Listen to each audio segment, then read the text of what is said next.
Traseul cu vedere la Mount Doom fiind terminat, ne-am continuat deplasarea până la Wellington, oraș aflat în capătul insulei de nord. Avem o zi în Wellington, e un oraș prea mare, totuși sunt câteva chestii de vizitat.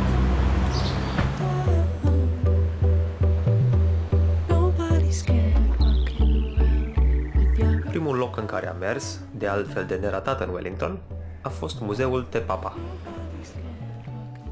Prima secțiune în care am ajuns era despre culori și forme, cel puțin inedită, dacă nu chiar bizară.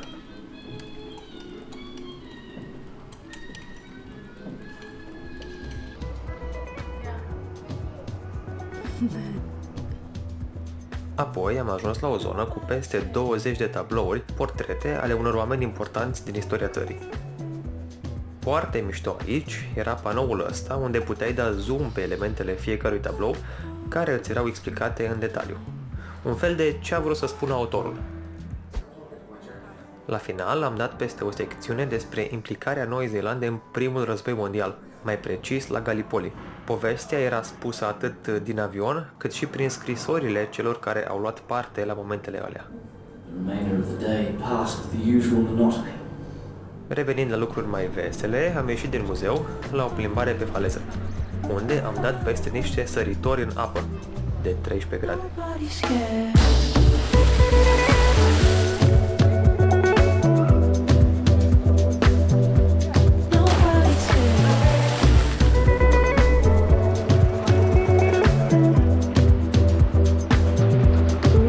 Nu puteam încheia ziua fără să mergem la funicularul din Wellington.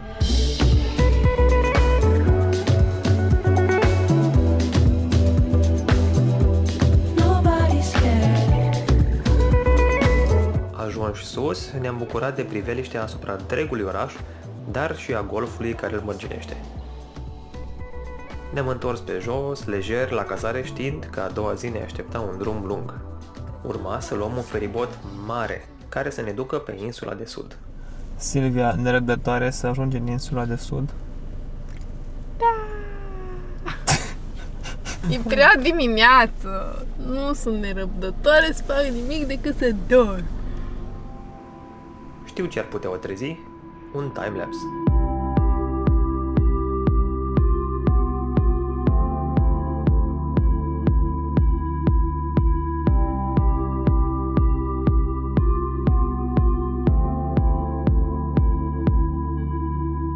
După un drum de 3 ore, am dat la schimb vremea mohorâtă din nord pe soarele ce încălzea fiordurile insulei de sud.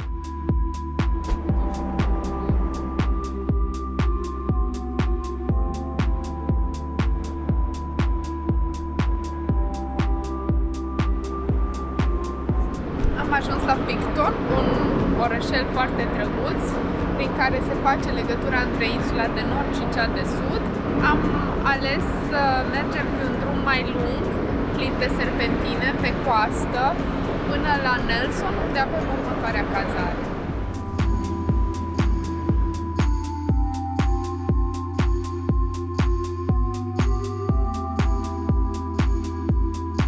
Nelson era un oraș micuț, liniștit și curat.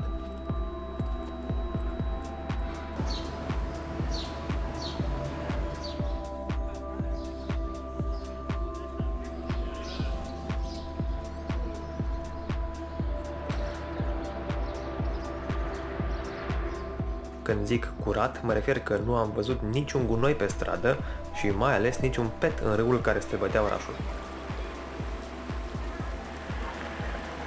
Cei mai mulți turiști care ajung la Nelson o fac ca punct de pornire pentru Parcul Național Abel Tasman. Am ajuns în Abel Tasman National Park. Arată bizar, cumva, e fix la ocean. Am închiriat o barcă să ne ducă în mijlocul parcului, mergem de pe acolo vreo 4 ore prin pădure pe plajă și după aia aceeași barcă o să ne ia din alt punct și să ne întoarcă. În total vreo 7 ore de mers, vreo 4 ore. Ar trebui să fie drăguț. Nu prea seamănă cu altceva locul ăsta, din câte am văzut până acum. Pentru a ajunge totuși în apă, bărcile au trebuit duse cu tractoarele. După o serie de manevre specifice, am pornit la drum și am dat peste piatra mărului spart în două. E din granit și are în spate, desigur, o legendă maori cu zei.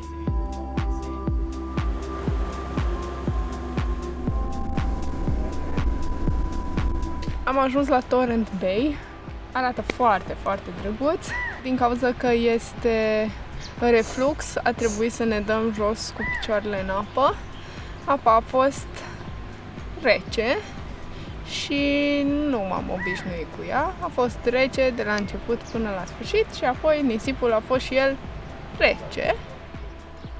Am pornit pe traseu și am trecut mai întâi peste un pod lat și scurt, iar apoi peste unul extrem de îngust și lung.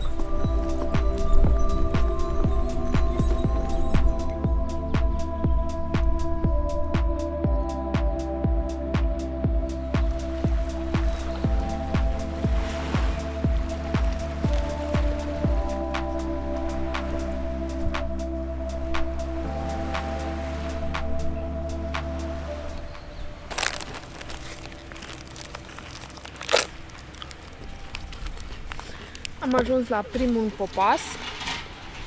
Mâncăm brânză cu roșii și biscuite. Au bucățelele astea de brânză individual ambalate, Eat me. care sunt chiar bune, cașcaval în principiu, ușor de cărat, nu curg, nu se strică, un snack numai bun pentru un traseu lejer. Roșiile sunt jelly bean tomatoes.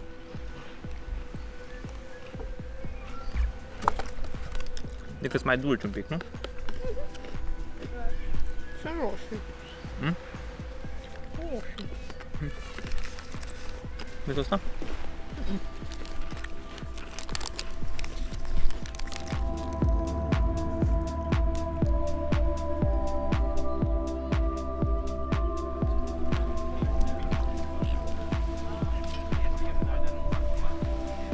După ce am asistat la o demonstrație de împerechere a pescărușilor, am continuat traseul pe nisipul non-fierbinte.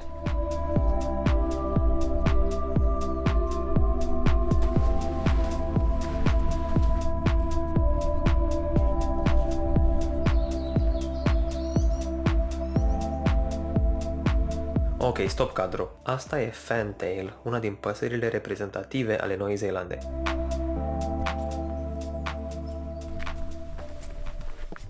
Iar asta e Weka. Când am văzut-o, am fost noi mai speriați de ea decât ea de noi.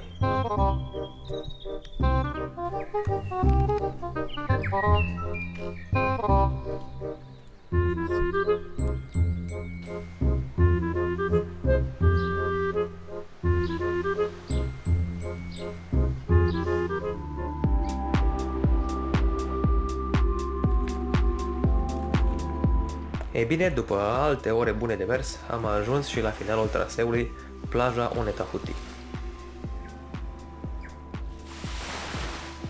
Mâine să fie ultima zi cu vreme bună pe coasta de vest, așa că o să mergem cât mai spre vest posibil pe coastă și după asta o să ne retragem mai la est, unde nou plouă. Bye!